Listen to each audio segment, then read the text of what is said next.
You're watching For. The scheduled programme Nothing But the Truth will now be shown next Saturday, because tonight we've a trial and error special. If the judges think they've closed the file on the ice cream wars, they're wrong. For 6 years, we have been uncovering the full extent of a conviction that disgraces Scottish justice.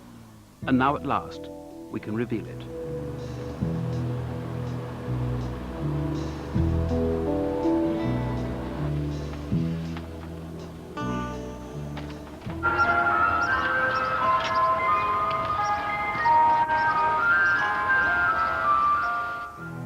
It began one winter's evening 14 years ago in the bleak outer suburbs of Glasgow. A teenager called Andrew Doyle, Fat Boy Doyle to friends and enemies alike, was in charge of the ice cream van, a mobile shop selling groceries around the streets of Garthamlock. Doyle drove the van while a schoolgirl served the customers. It could be a dangerous occupation. There was a war on.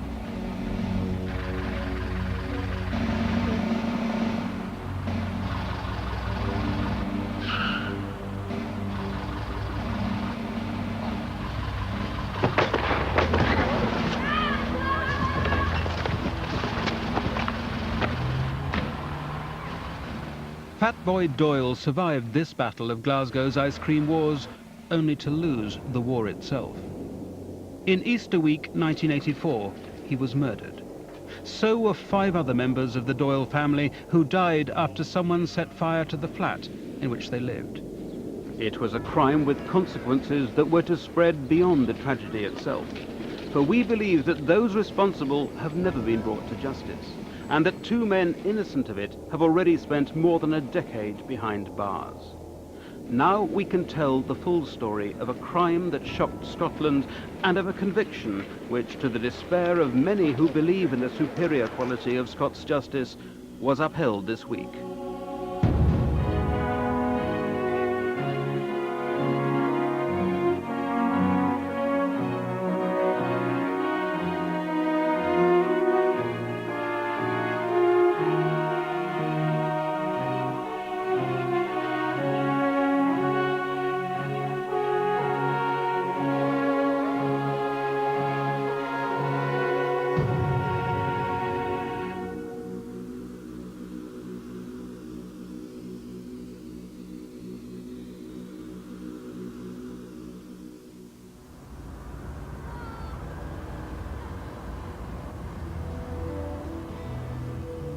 The council estates of Glasgow, or the schemes as they're known in Scotland, were built with the best of intentions.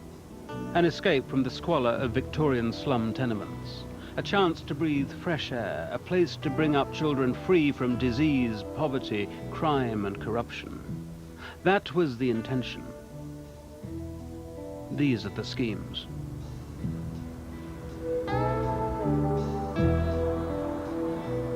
There are few amenities here. Few shops flourish, there's not much money around, and the premises are vulnerable to vandalism.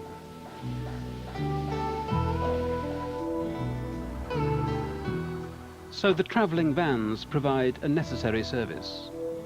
There's money in a van round. Back in the 80s, where this story begins, a good round could net you £200 clear profit a week. That's if you could keep your patch to yourself. Rivals were not welcome. Competition was discouraged. So when Agnes Lafferty took her van into the Garthamlock scheme, she knew the established vans would treat her as a trespasser. Well, in the first day there was 5 competition vans brought into the area. Eventually, I think after about a week, there was a 3rd van brought in permanently, and his job was to follow me, and wherever I stopped, for him to stop, to take as much business away from me as possible. Sometimes the tactics took a more sinister turn. Smashing windows, like letting tires down, maybe they'd haul on the side it. You know what I mean? It's going to cost them enough money to get back on the road again, if they could get back on the road again. But it seemed to most interest. They wouldn't come back in the scheme again. It cost them too much. I didn't realise there was a threat until such times as my ice cream van had been, 3 men or 4 men had stopped in a car in front of it, jumped out and smashed the windscreen with baseball bats or pick shaft handles, I don't know which it was.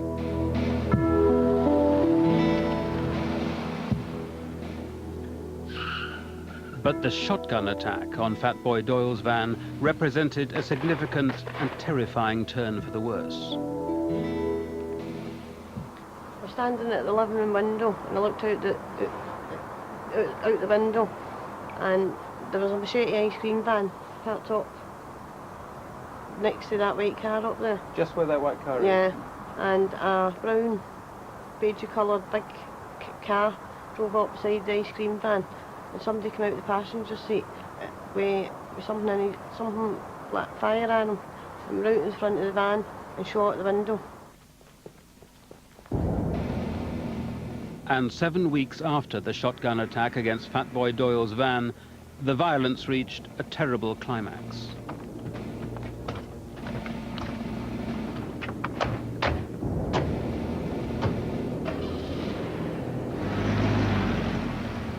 It was in the small hours of Monday, April the 16th, the week before Easter. Andrew Doyle lived with his family in his parents' 3-bedroom flat in Bank Street. It was on the top floor.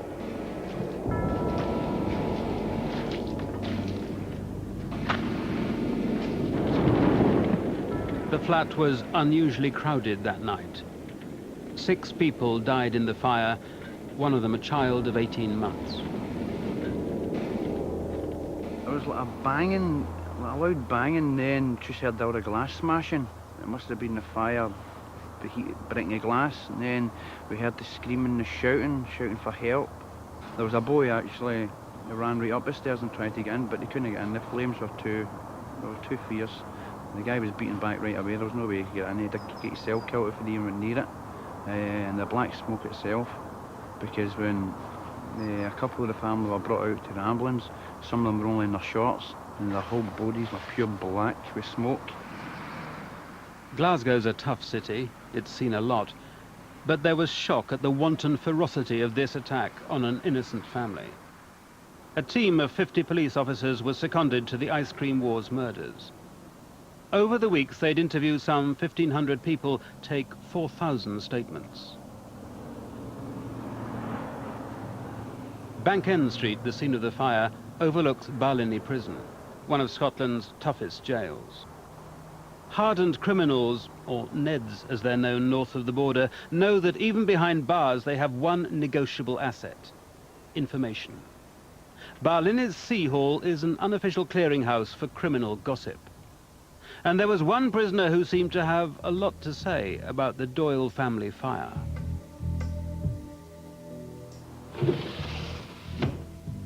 You know why we're here, don't you? I want to ask a couple of questions.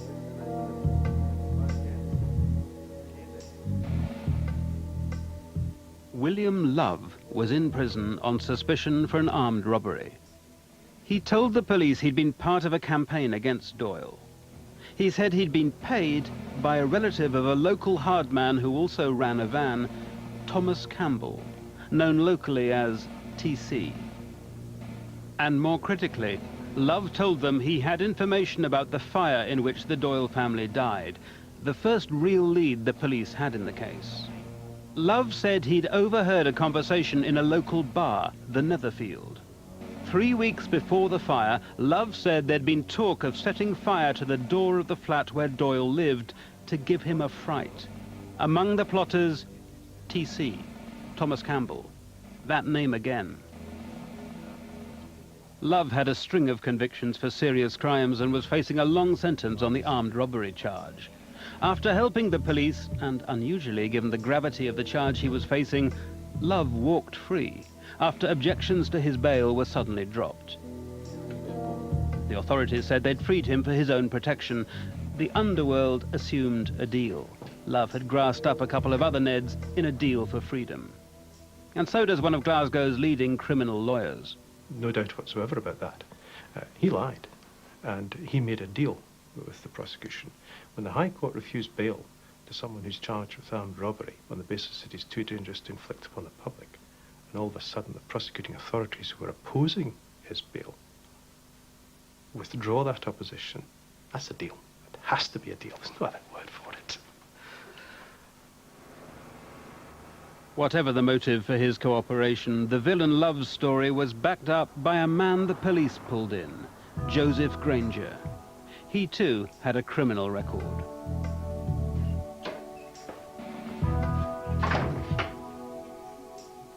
According to the police, Granger volunteered the information that he too overheard the plot, cased Bank End Street the same night, and a week later was with Campbell on the night of the fire.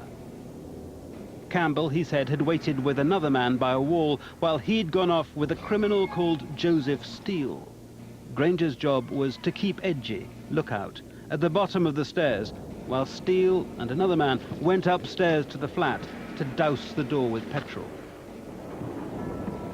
Strange for a man voluntarily to admit his part in a multiple killing. Stranger still that the prosecuting authorities let him walk free, just as they had released their original informant, William Love. The police, meanwhile, went for the men their informants had fingered, Thomas Campbell and Joseph Steele. Campbell was in bed when the police arrived. That morning, Tommy was actually arrested. Well, me and Tommy was lying in my bed. As I say, I'm not much a sleeper. And all I can remember is, like, say, doors getting banged, like car doors. And the house was sort of a different situated for this. And they just, well, Tommy actually woke Tommy up, and Tommy went down and opened the door. And then they came in and they were just ransacking everything. The Hoover bag, pulling at that. And I only had Stephen at the time. He was only about 2.5. The way he was screaming, he was hysterical. I was screaming as well, and they wouldn't really let us out the living room. It was when they arrested him, according to the police, that Campbell volunteered an incriminating comment about the shooting and the fire, a remark which was to become the heart of the evidence against him at his trial. I only wanted the van windows shut up. The fire at Fat Boys was only meant to be a frightener, which went too far. That's nonsense. Tommy never says anything like that. Tommy, in fact, didn't say much at all. I think it was mere trying to calm Stephen down and calm me down because I was hysterical. And, you know, just try to sit me down and sort of a comfort me. But Tommy says very, very little. No, that's nonsense. The raid furnished more tangible evidence against Campbell. A damning piece of paper. On one side, a join the dots game they claimed Campbell and his wife had been playing, signed with his and his wife's initials. On the other side, a photocopied map of the neighbourhood with Bank End Street, the site of the fatal firebombing, circled in blue. Campbell, as you say, was no stranger to the police. Again, he was somebody who would know perfectly well the police would be interested in him. Weeks and months had passed. He'd every opportunity to get rid of every scrap of evidence. And yet I remember the police went to his house and they find a street map of the area with, in fact, X marking the spot of Bank End Street. Very careless, very careless. No, I couldn't believe that when I heard that in court. I just couldn't believe that. As I say, I was too busy a person, you know, with the wean, and I was pregnant as well, and going to my work at night, preparing dinners, running to schools. I just didn't have the time to sit and play games with my man. I mean, I just didn't have time to play games with my wean. Joseph Steele, like Campbell, was also in bed when the police came to arrest him. And just as Campbell had supposedly been overheard talking about the firebombing in a pub, so Steele, according to an underworld informant, had been similarly indiscreet in another pub. Indeed, compared with Campbell's, the case against Steele was uncannily symmetrical. For according to the official version of events, on his way to the police station, Steele, like Campbell, helpfully incriminated himself. He apparently blurted out 8 words which would provide the basis for his subsequent conviction for murder. I'm no the one that lit the match. An implicit admission that he too was at the fire. There were 4 police officers in the car with Steele when he made this remark. Yet according to the police, it was the officer at the wheel who actually noted it down, which must have been rather inconvenient for all concerned because he had to stop the car to do so. At Steele's trial, the defence had a simple analysis of this unusual manoeuvre. Joseph Steele simply hadn't made the remark. The police had simply made it up. But all the officers maintained that they had heard the remark. Indeed, when they came to write it down, their records show that they recollected identically the very dialect, grammar, idiom and usage. I'm no the one that lit the match. I'm no the one that lit the match. I'm no the one that lit the match. I'm no the one that lit the match. That lit the match. Now that was either a remarkable piece of crass stupidity on the part of an experienced man like Steele, or it's something that makes you raise your eyebrows and just wonder. And at the time, I thought it was interesting, shall we say, that with policemen surrounding him on all sides, the one man who's able to write it down and preserve it posterity is the driver of the car. There was a bit of a smell around. The Ice Cream Wars trial started at Glasgow High Court in the autumn of 1984. The trial did not run smoothly. Central to the case was the evidence of the self-confessed lookout for the firebombers, Joseph Granger. But at trial, this star eyewitness denied everything. Granger said the police had made up the whole story for him. He hadn't been party to the plot in the pub. He hadn't gone that night to reconnoitre the scene of the murder. You did not tell police officers any of these things, is that right? No. But you told me you remembered signing a statement saying these things. Aye. You knew when you were signing the statements it had all these things in it, is that right? Aye. But you signed the statement not because you told the police these things, but because of what? Pressure and their bullying. Aye.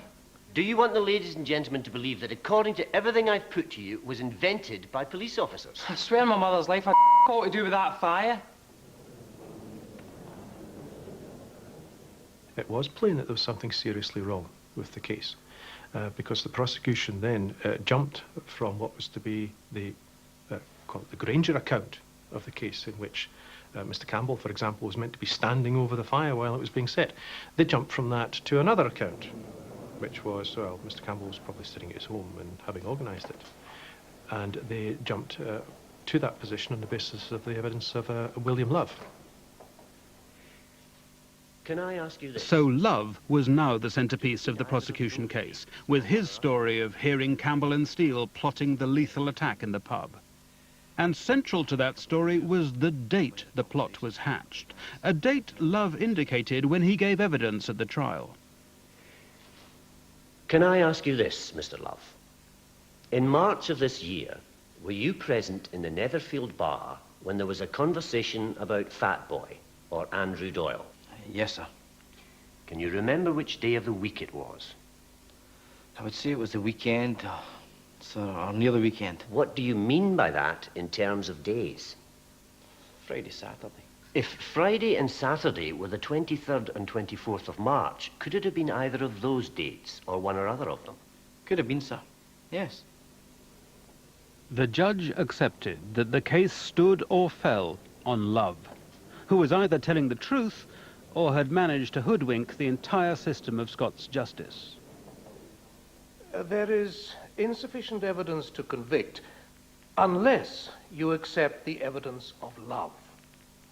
Now, if he is untruthful, if this is a concocted story, then it follows, doesn't it, that he has played a gigantic confidence trick on the police, senior police officers, the procurator fiscal, and indeed the Crown authorities, because they accepted his story, allowed him out on bail, and have proffered him as a witness before you. The jury were out for almost 2 days. When they returned, it was to find Campbell and Steele both guilty. They were sentenced to life imprisonment. At the end of the trial, I came out and I remember speaking to my junior about it. And I think our reaction at the time was, how the hell did that happen? Because we really couldn't see where the evidence was that ought to have convinced a jury. I get the feeling that if the divine had been sitting in the dock or on the side of the defence, it wouldn't have made any difference in that trial. In the halls of Scottish justice, there was mild concern about a conviction which depended so heavily on the word of criminal informants.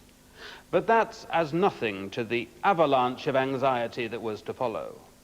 As trial and error has discovered, Campbell and Steele were convicted on evidence which, by the law's own logic, simply could not be true. And the system which convicted Campbell and Steele had held in its own files for 12 long years the evidence which could have freed them.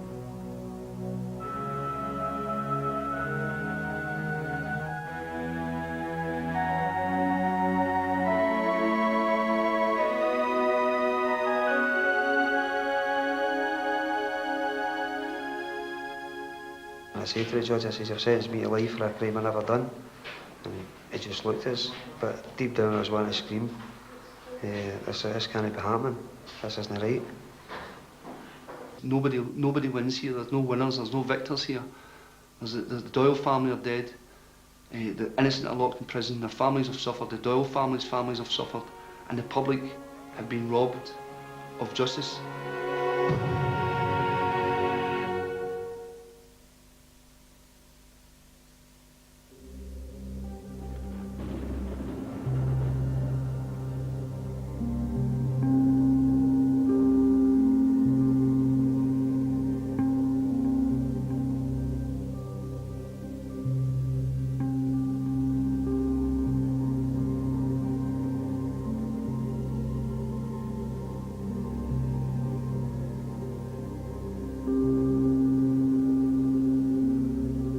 For your comfort and well-being, the Corsair enjoys a smooth new 12-valve engine and Lotus-engineered suspension. The new Corsair from Vauxhall.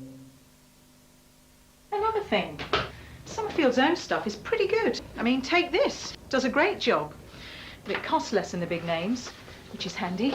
This week, all Summerfield washing powder is even better value, at half price. Thank you.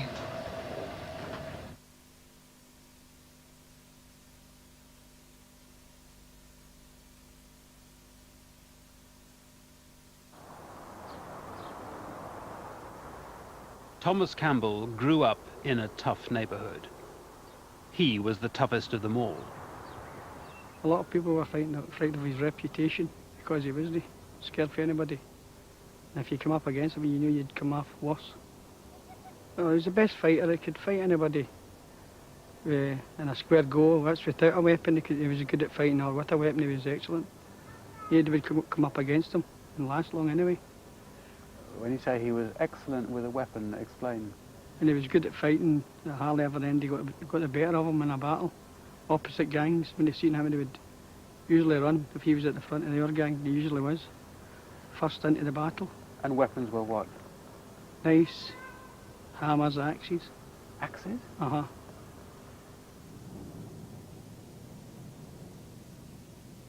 Rarely, in trial and error's experience, do we get to hear directly from the victims of justice's mistakes. On this occasion, Campbell can speak for himself about those wild teenage years.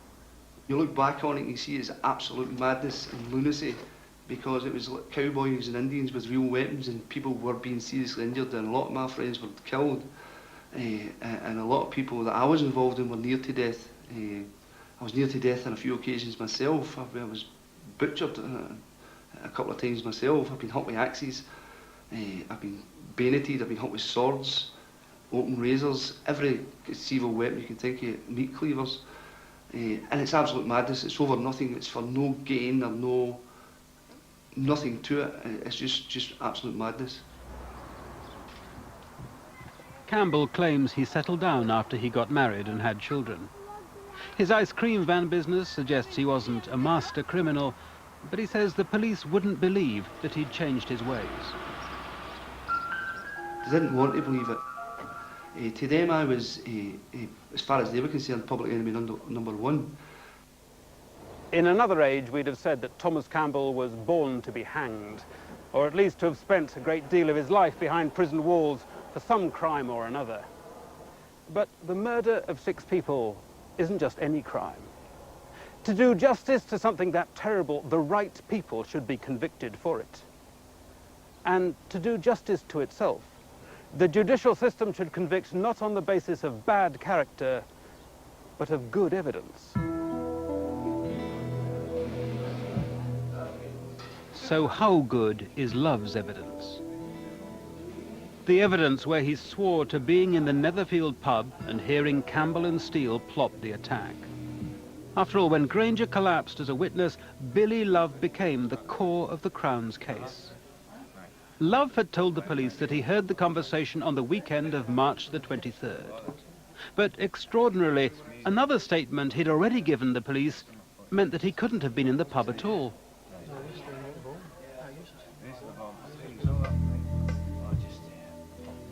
It happened like this. Love was in prison accused of an armed robbery when he told the police about the pub meeting. But this robbery, as it happens, had been committed the very same weekend, March the 23rd. Love, an experienced villain, had come up with an alibi for every minute of that weekend to make sure that the robbery couldn't be pinned on him.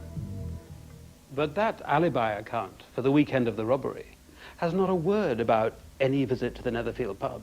Nothing about seeing Campbell and Steele, let alone about hearing a conversation about firebombing the Doyle family flat.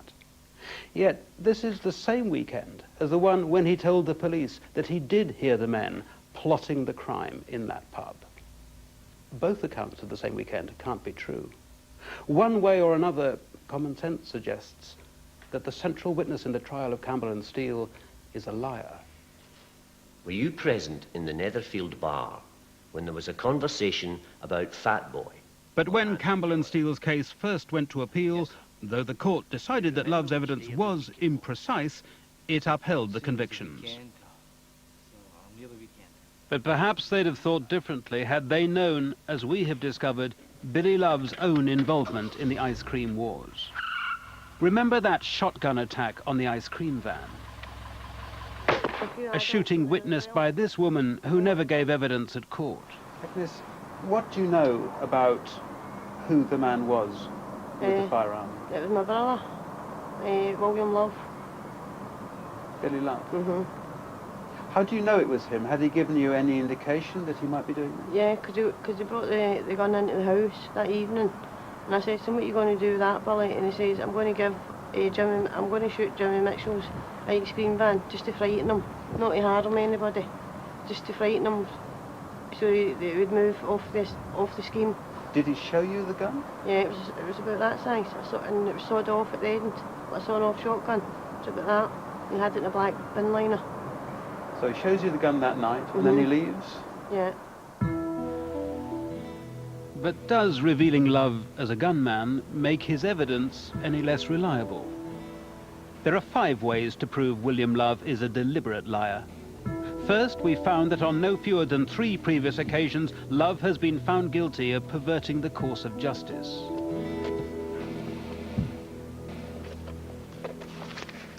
Reason number 2. In the course of investigating this case, we had spoken to Billy Love when he was in Dartmoor. Even then, he had admitted lying. After his release, Love went to ground. Or rather, as we discovered, to water. We'd heard he'd been living on a houseboat on the Thames down in London. When we tracked him down, Love was alarmingly frank about his part in the shotgun attack. I was responsible for the shooting of the van, yeah. Why did you do that? Were you acting on instructions? No, I was not for Tommy Campbell, that's for sure, but I ain't stating who gave me the instructions, but I can state it wasn't from Tommy Campbell, yeah. But you went out in the Volvo? That's right. With the balaclava? Yeah. With the shotgun? Yeah. And your sister saw you? My sister saw me from the window. Reason 3, Love is still admitting he lied at the trial of Campbell and Steele. Did you hear any conversation about any firebombing in the Netherfield pub on March 23rd? Never in my life, mate. I've never heard anybody discussing anything about fires in my life, mate. How about Burning in the people. Netherfield shortly after the weekend of April 7th, 8th? Never, mate. It was never discussed, man. In any other It was pub did you hear fabricated. people discussing It was firebombing? fabricated information, mate. It was never said at all whatsoever. In any other pub at Never any other time? pub, never in my life has it been said. Never. Where did it all come from, that story? You tell me, mate. But why should we believe a story told by a self-confessed liar? Reason 4, the recollection of this man who was in prison with Love when he was suddenly released on bail. Frank Falloon said Love had told him at the time that the police had offered him a deal on the armed robbery charge. Yeah, that was the bottom line. That if he would go along with what the police told him, then the charges against him on armed robbery would be dropped. I told him he was playing with fire and he was going to get burnt. But Billy's not man for listening. His first intentions is freedom, regardless of the cost. As long as he's out the door, doesn't matter. Consequences don't matter. He'd been through all procedures of bail, refused on all conditions. One morning, a pal of mine came down for the top flat in our hall and told me Billy Love was going out on bail.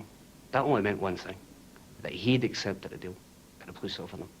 We think William Love's deliberate perjury sent 2 innocent men to prison. Because there's a 5th reason why the system should have been suspicious about the integrity of Love. And the evidence was actually in the hands of the system itself. Love, as we've said, had already given conflicting accounts of the conspiracy plot on March the 23rd in the Netherfield pub. In one, he says he heard the plot to firebomb the Doyles. In another account he gives, he wasn't even there that weekend. One, at least, must be untrue. Now trial and error can disclose the existence of yet another version Love gave the police. This time he is at least in the pub, but the plot's being hatched on a completely different date. Not on March the 23rd, but sometime after the weekend of April the 7th and 8th. We know the account in this statement is a lie. We know it for the simple reason that on the weekend of April the 7th and 8th, William Love was behind bars, in jail. He couldn't have been in the Netherfield or any pub. Yes, he'd sworn this statement in front of a sheriff. A cast-iron piece of perjury which could have been exposed as such by simply checking the prison record.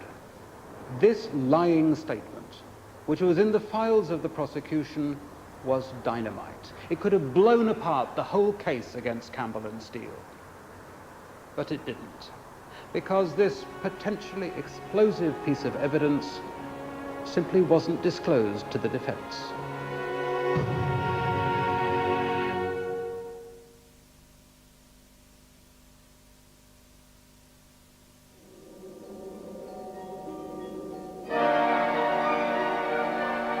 We see.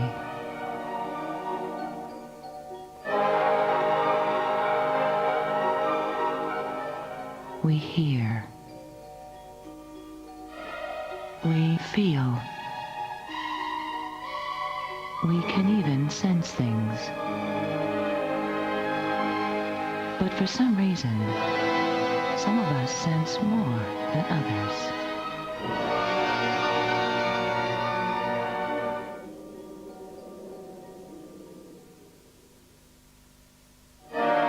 What do you see? What do you hear? What do you feel? All Mondeos now come with quick clear windscreen, CD player, and air conditioning as standard.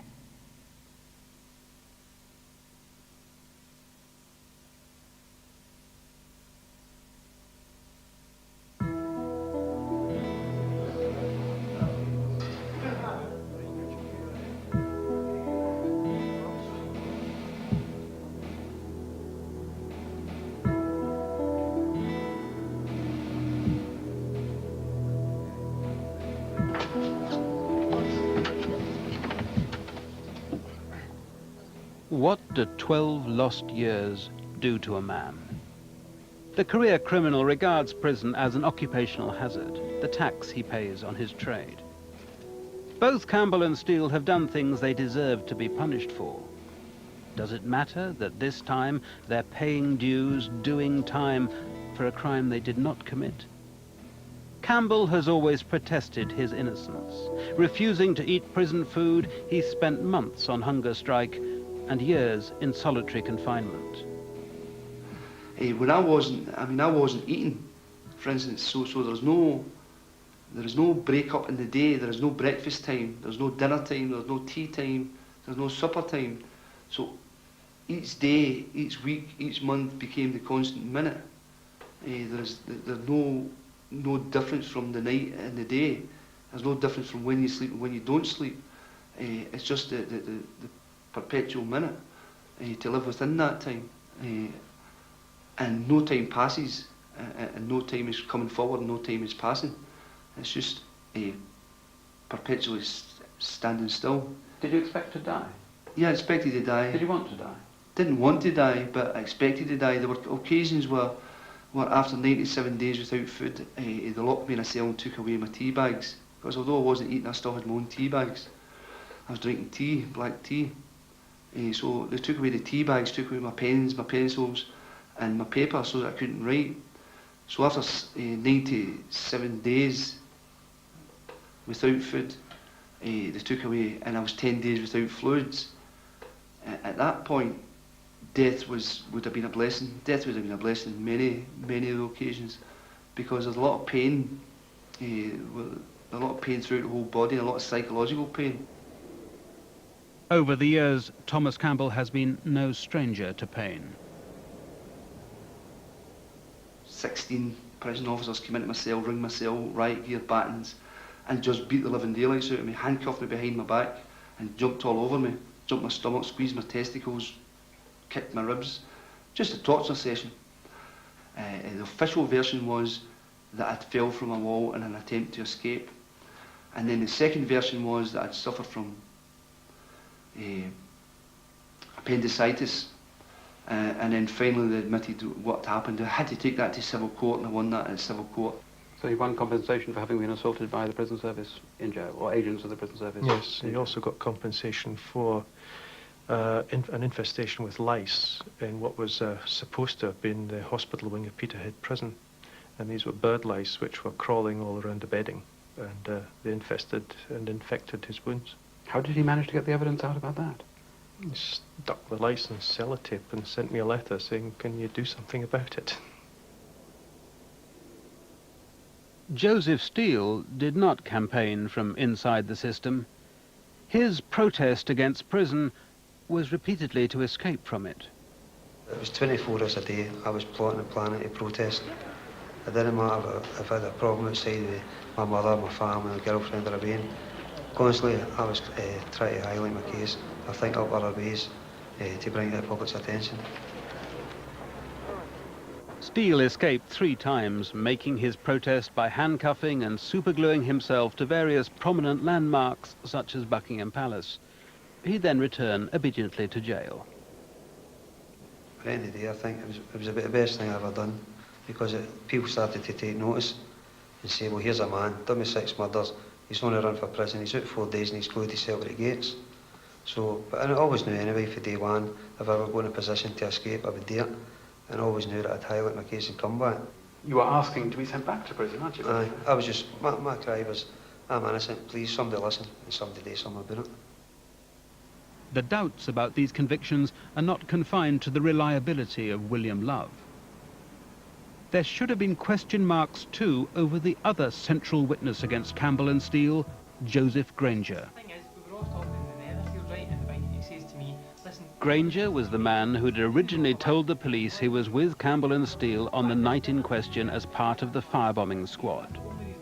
Granger has consistently complained that the police put him under pressure to come up with that statement. Complaints he made to his solicitor, Tony Mann. I found that not unusual, because the police tend to do that. They'll pull in as many local people as they could to try and squeeze till the pipsqueak. And if they don't get anything out of that, then who knows what they might do after that. I wasn't the least bit surprised when later on I found that when Joseph surfaced, he was supposed to have signed some confession. Of course you strike me down dead. On in my family's life, that is the truth. I never even heard of the Doyles. Never, I certainly nothing whatsoever to do with it. Do you know what I mean? It's crazy, it's as if it's somebody else. Do you know what I mean? You know what's been going on all these years. You told the police that you were with Campbell and Steele at the Doyles, were you? I never told the police that. The police told me that. It's a big difference. And I suppose at one point Joe broke, and I just remember one day he came home and it was late on, and he told me they ended up signing a statement that they had made because they threatened him that they would charge him with the Doyle murders and he would get 30 years. Granger's girlfriend always maintained that they spent the evening innocently together. When Granger eventually signed a statement saying he was involved in the fire, Lynn Chalmers felt under pressure to do the same. I didn't want to change my statement. Then when the police arrived, they told me that if I never changed my statement, they were taking Joe away and he'd be charged with the Doyle murders and he would get 30 years in prison. And you changed your statement? They handed me a piece of paper with the statement written and told me to sign it. You signed something which you knew was untrue then? Mm-hmm. Because I thought they were going to take Joe away and I came 30 years, because by this time I really was frightened, because and I just knew it. I don't mean I knew, but I was frightened because they were able to take us away to police stations, and when people were phoning up to find out if we were there, they were saying no. So they were getting away with saying no, that a certain person wasn't here, try another police station, not the time you were sitting there. You'd lost control of your life then? They had control. They ended up having control of your life. I put it to you that you went to the flat. Granger knew he'd be in even worse trouble if he withdrew the statement he said the police pressured him to sign. Well, if he withdrew his statement, then he ran the danger of being charged himself. With what? With murder. The police would say, right, if we don't have your statement, we're going to charge you with murder. Yes. On what basis? On what evidence? On the basis of his alleged confession. Which he'd withdrawn? Yes, but that wouldn't matter. So there he was. If he withdrew his statement, he ran the risk of being charged with murder. So what did you advise him to do in court then? Tell the truth. You'd have to tell the truth in court. But you signed the statement not because you told the police officers these things, but because of what? Pressure and their bullying? Yes. You want the ladies and gentlemen to believe that everything I've put to you has been made up by police. I swear on my mother's life, I know all about that fire. So, at the trial, Granger, as we know, withdrew what he'd said to the police. But what had he actually said? His statements were never disclosed to the defence at Campbell and Steele's trial, but we've now had the chance to examine them, and they make explosive reading. 2 words in particular are forensic dynamite. A week. He tells the police that he kept lookout for the firebombers on the night of April the 15th, a week after the pub plot. So April the 9th would be the date the plot was hatched. But Love swore it happened in March, and it was on Love's evidence that the conviction depended.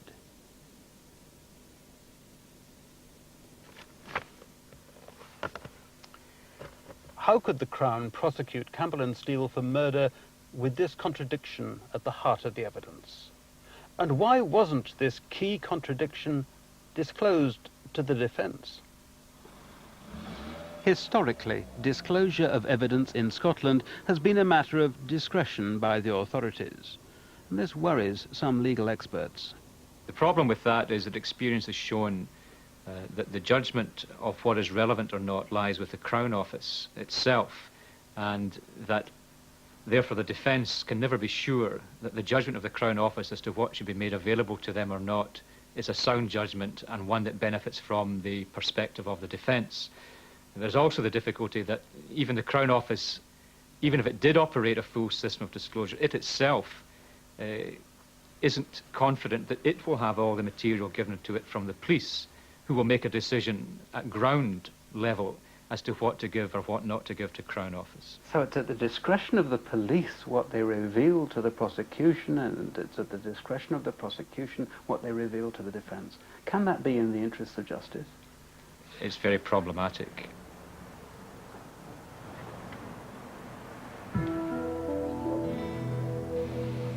Should have belonged now.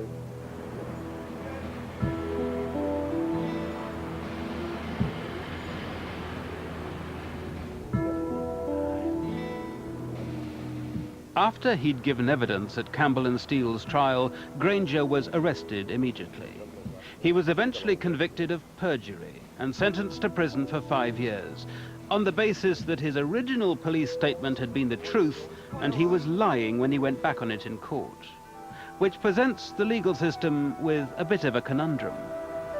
You see, the Crown Office in Edinburgh is a large and stately building.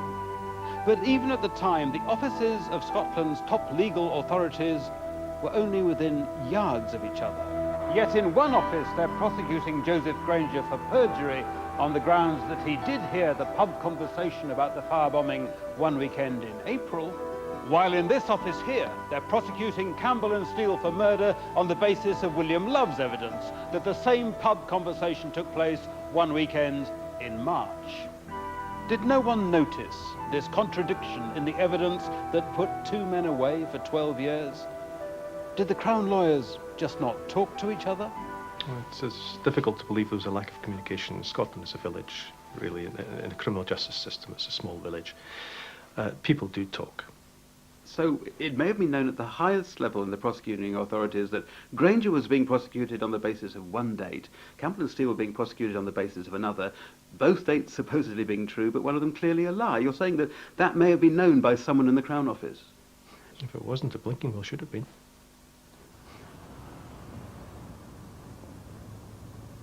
Meanwhile, Joseph Granger and his girlfriend are the last casualties of the ice cream wars, caught in the crossfire. Branded on one side as a grass for giving a statement that implicated Campbell and Steele, and on the other branded a perjurer for withdrawing it in court. I'm angry at a system that you're brought up, that you're told to respect and trust, ruined our lives, and still to this day we don't really have a life because we always have it hanging over our heads. I'm just bitter against the system, I suppose, and it shouldn't be. It's something people shouldn't have to have festering inside them, but the system has made us the way we are today. Do you know what I mean? And it's just cruel. People shouldn't be allowed to get away with this. Well, I'm either a liar, I'm either a beast, or I'm a farmer. There's no, I can never get any swollen sores, I can never get nothing. That's quite sad that you don't have respect for anything like that, because at the end of the day we do need the police at the end of the day. It's just made me, I suppose, a hard person, even towards people that I meet. I just don't trust nobody. Perhaps the greatest scandal of this case is that while so much effort has been invested in punishing the innocent, so little has gone into identifying the guilty. Genuine leads which might have led to the murderers being identified do not seem to have been pursued. Trial and Error's own researches might be of some help. Research which doesn't rely on the doubtful evidence of criminal informants, but on facts which we believe were inadequately investigated. First, on the night of the fire, the cashier at this nearby garage was approached by a young man asking if he could buy petrol in a can. She was suspicious and refused to serve him. Fact 2, as the fire began, another witness saw a car here speeding away from the scene. It crashed. The driver and passengers abandoned it and fled. The witness got a good view of the occupants of the car. There was a strong smell of petrol and an empty petrol can on the back seat. Fact 3, none of these suspicious people described by the witnesses bears the slightest resemblance to Thomas Campbell or to Joseph Steele.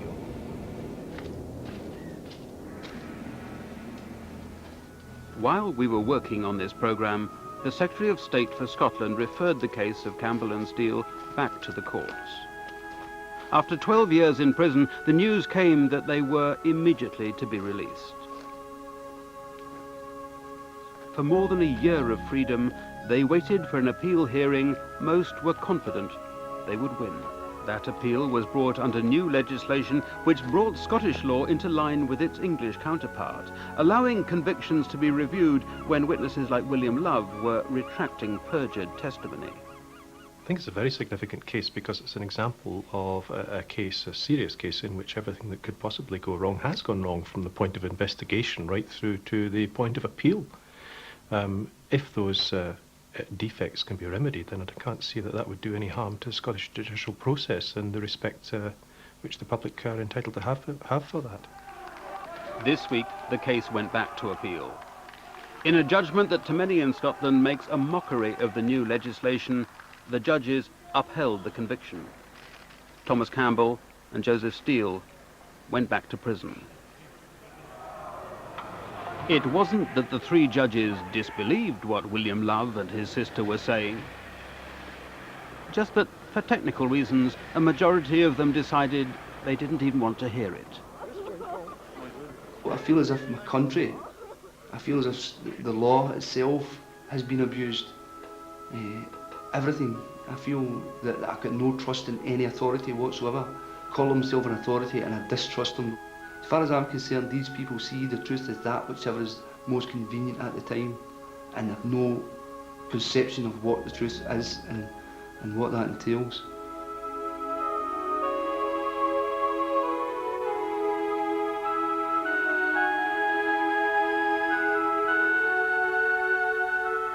I've given up on justice. Okay, I hope eventually I'll be freed and I'll clear my name. But people say, oh, you'll get a few quid and you'll do this and you'll get that. Money's nothing. We've done 12 and a half years. When I came in, my son was about 2. He's 15 now and I hardly know him. That hurts. It hurts a lot. It hurts a lot.